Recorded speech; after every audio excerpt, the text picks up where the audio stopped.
Hi everyone, Crista Cowan here with another episode of The Barefoot Genealogist. It is time for our monthly edition of What's New at Ancestry. This is for September 2018. If you've never joined us for a What's New episode, we're going to quickly cover some upcoming genealogy conferences and events. We're going to talk about some new product features on the Ancestry website, and then we'll spend some time going over some of the new content. So with that introduction, let's go ahead and dive in. Let's start with events. So coming up next year, all of these are 2019 events. You're going to want to put these on your calendar as you start planning for how you're going to spend your genealogy dollars next year, or what time off you might need from work.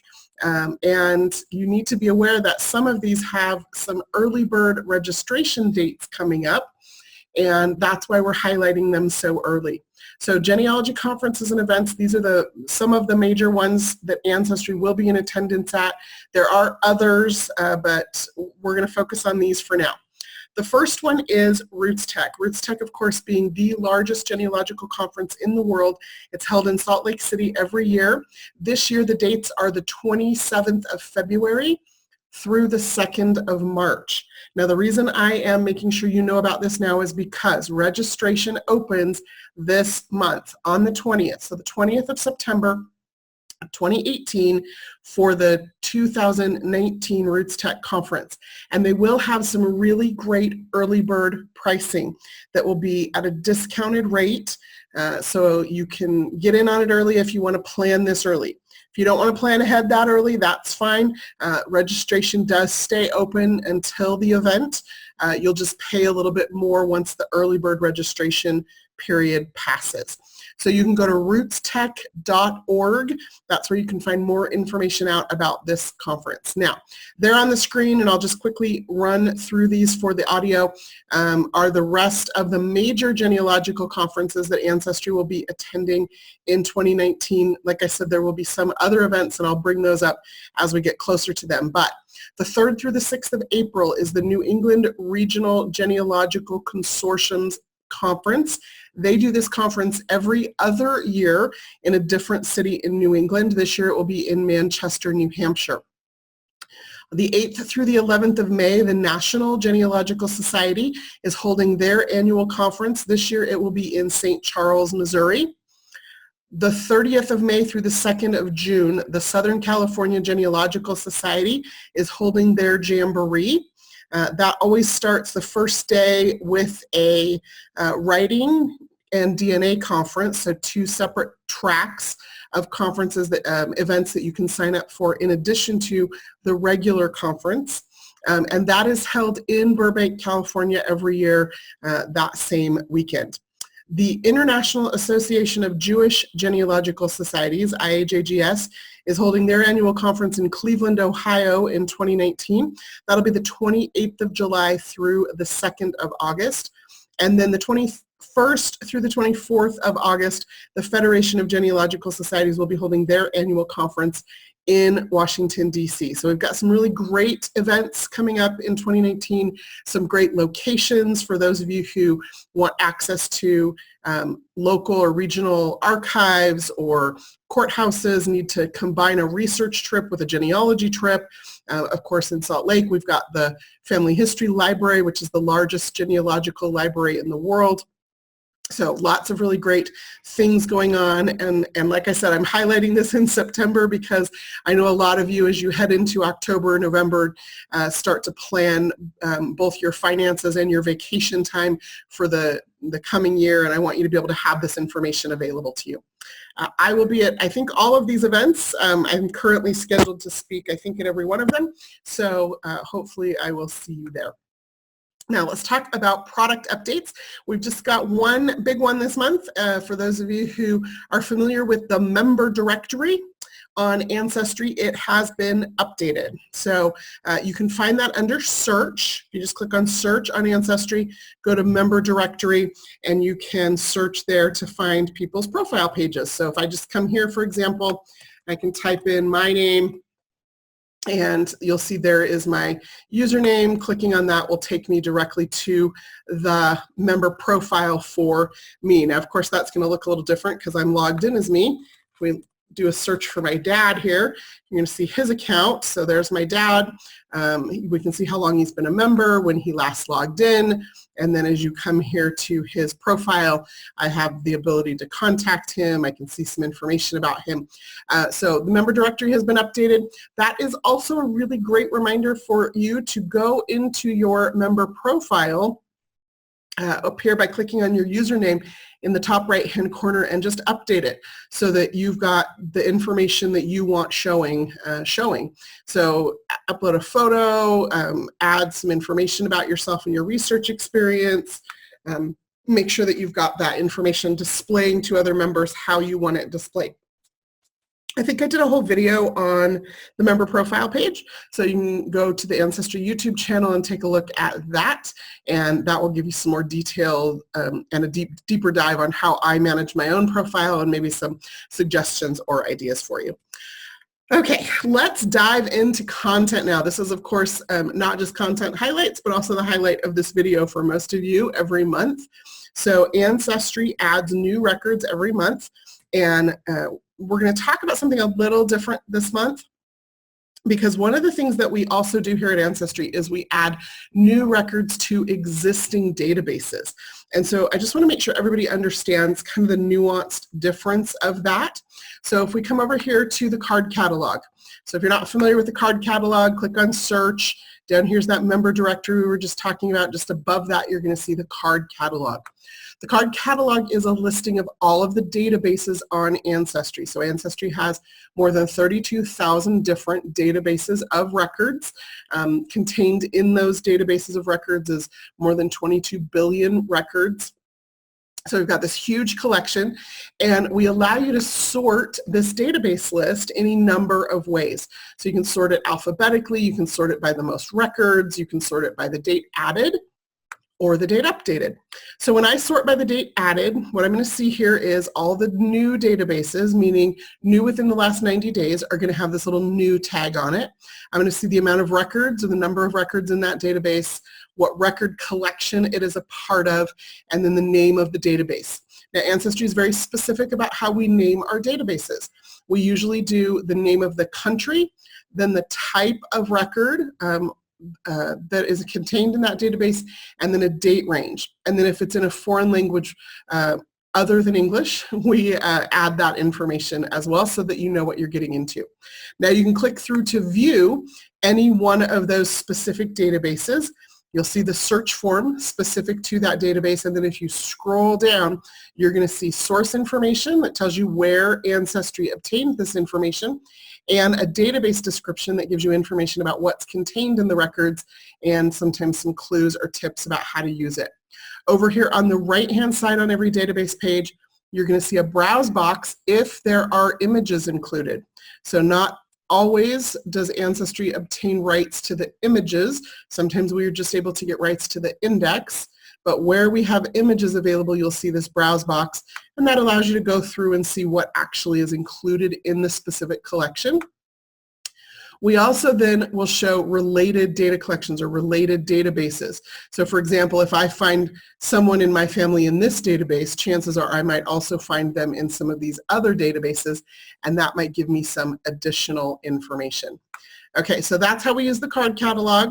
Now, let's talk about the difference between new and updated. So new is when the database is brand new, and you'll notice if you hover over the title, you get a little pop-up card, and that tells you exactly when the database was published on Ancestry. So in this case, these Swedish immigration registers were published on the 16th of August. Now, if I come over here to date updated, you'll notice there is now an updated tag on some of these.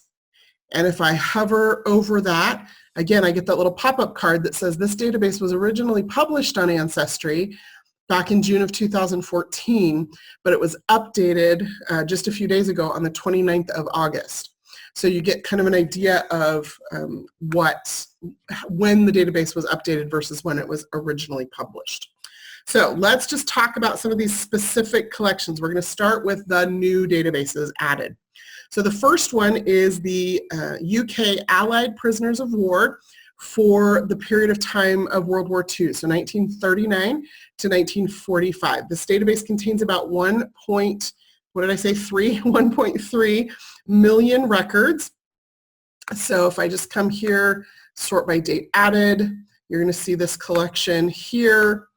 I'm going to open this up in a new tab so I don't have to keep clicking the back button on my web browser. Now, this collection of records, we allow you to search it on Ancestry. So you can search the index on Ancestry. However, you'll notice over here on the right-hand side there is a little banner here that tells you that this is a Fold3 collection. So Fold3 is a website owned by Ancestry, but it is a separate site that is a collection of military records. And so what Ancestry has done is we have imported a copy of the index into Ancestry so that you can search to see if the records that you're interested in might exist on Fold3. So you have access to those Fold3 records if you have a Fold3 subscription, or if you have an Ancestry All Access subscription. If you're not sure what kind of a subscription you have, just come here into your username up here in the top right-hand corner and click on Your Account. It will let you know what level of an account you have. Now, Fold3 does require an independent login. So even if you have the Ancestry All Access subscription, you do have to set up a login and password on Fold3. It can be the exact same as your Ancestry login, but just because you're logged into Ancestry doesn't mean you're automatically logged into Fold3. So kind of keep that in mind. They are two separate independent sites, even though they're both owned by Ancestry. And it's interesting, one of the questions I get asked is, well, why have two separate sites? Well, one of the reasons is because there are people who are interested in military history who are not interested in family history. And so this gives them a collection of records that are specific to them and to their research. And for those of you who are interested in family history and want access to these records, we put the indexes online at Ancestry so that you know that these records exist, and then we provide you with the option of that all access subscription if you want access to the images over on Fold3. So if you scroll down here, like I mentioned earlier, you're going to see exactly where Ancestry obtained these records. In this case, it's from the National Archives in England, and then some historical context and some information about what information is contained in the records. Again, you're going to see those related data collections over here on the right-hand side. Okay, next up we have Chronicling America. So some of you are familiar with the Library of Congress project called Chronicling America, where they have information about the newspapers that have been published throughout the United States, throughout the history of our country. So there's about 1.9 million records in this particular collection, and that is also updated on the site this month. You saw me point out earlier the Sweden emigration registers from 1869 to 1948. These contain about 1.4 million records. Now let me just briefly explain what emigration registers are. Emigration with an E is different than immigration with an I. Immigration means people coming into a country. Emigration with an E means people leaving a country. So these Swedish emigration registers are a record of people who left Sweden. Now the majority of the people leaving Sweden between 1869 and 1948 were headed to the United States. Some were headed to Canada. We have some headed elsewhere, but that is people leaving Sweden. So if you have family members who were leaving a particular place, that's what you're going to want to search here.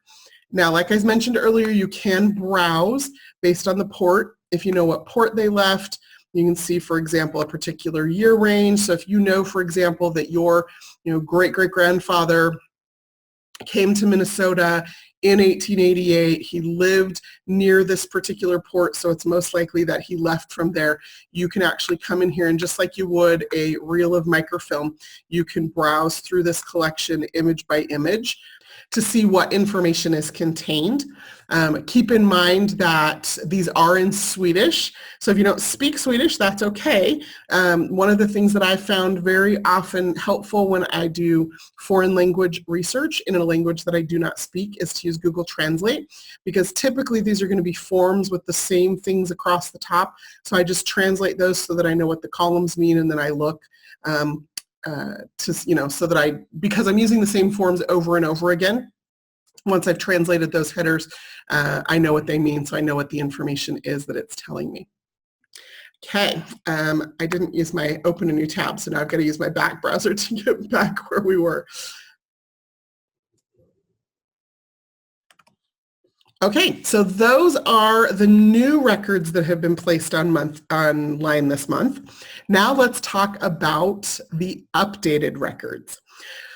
So one of the things that a lot of you might not be familiar with is the U.S. obituary collection. Now this is a project that Ancestry started a while ago. So if I sort the card catalog by date updated, you'll see here the U.S. obituary collection. If I hover my mouse over it, you're going to see Ancestry started publishing this in December 2003. So that was just 2 months before I started working here at Ancestry. And it was last updated about 2 weeks ago. It's now got almost 41 million records in this one database, and we update it on a fairly regular cadence with new obituaries that we're able to crawl from the internet or obtain from various sources. So that is a really great record collection when you're doing research into more modern people. So for example, I use this collection quite extensively when I'm trying to figure out how I'm related to my DNA matches. So if I find a DNA match who has a tree with 3 or 4 people on it and their grandmother is deceased, and so everybody else is marked private because they're still living, but grandma is deceased, I go in here to the U.S. obituary collection, find grandma's obituary, and now I have the name of her husband, and I've got information about her kids and sometimes her grandkids.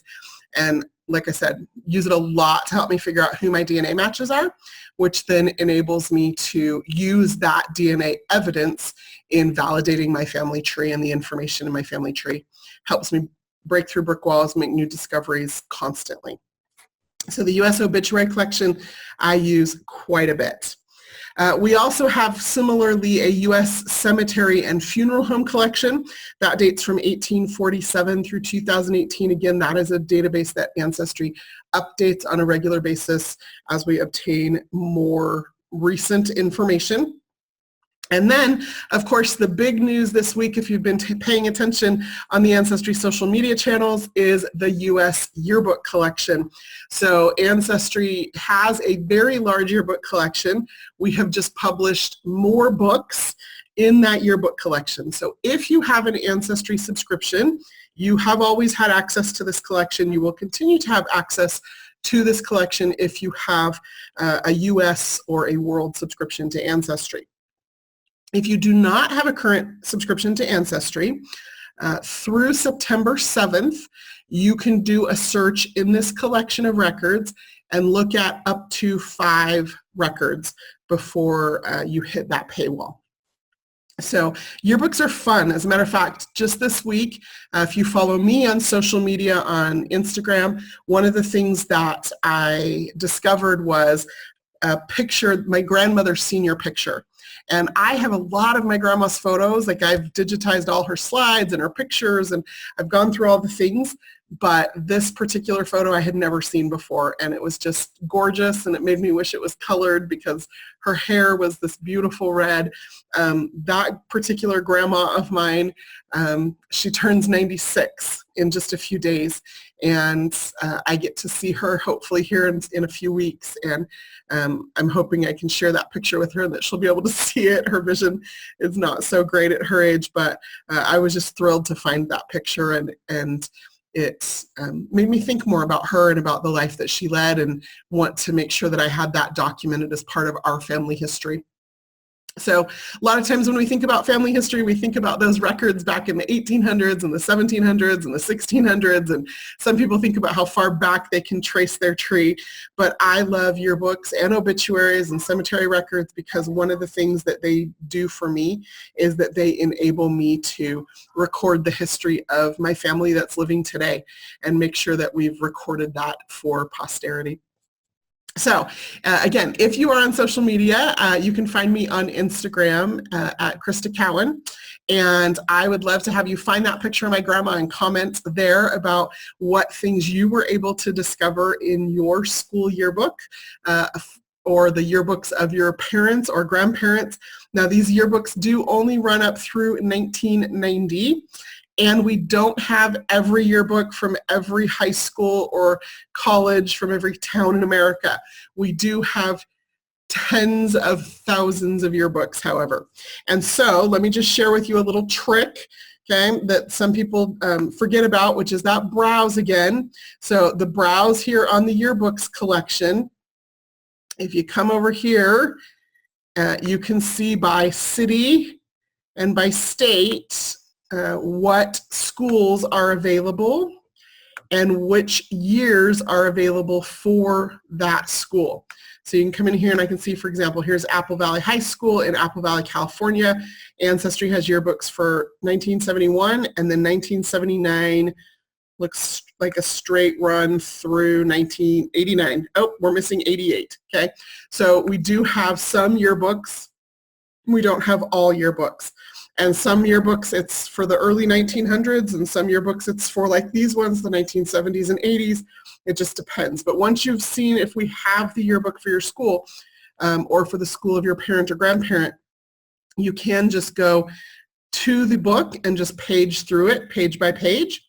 Or you can come up here and you can do a search like I did for my family, and you can see what your what comes up with that particular search. So those are the yearbooks, super fun collection, lots of really current family history. Well, that is all I have prepared for you today. If you have suggestions of topics that you would like discussed in future episodes of The Barefoot Genealogist, you can email me at ask@ancestry.com with those suggestions. The calendar for September topics is already up and available on the Ancestry Facebook page. If you just go to Ancestry on Facebook, you'll find there an events tab. You can RSVP for those so that you'll be notified when the video is uploaded. Or even better, subscribe to the Ancestry YouTube channel. You'll get notified as soon as the videos are uploaded each week. Until next time, this is Crista Cowan. Have fun climbing your family tree.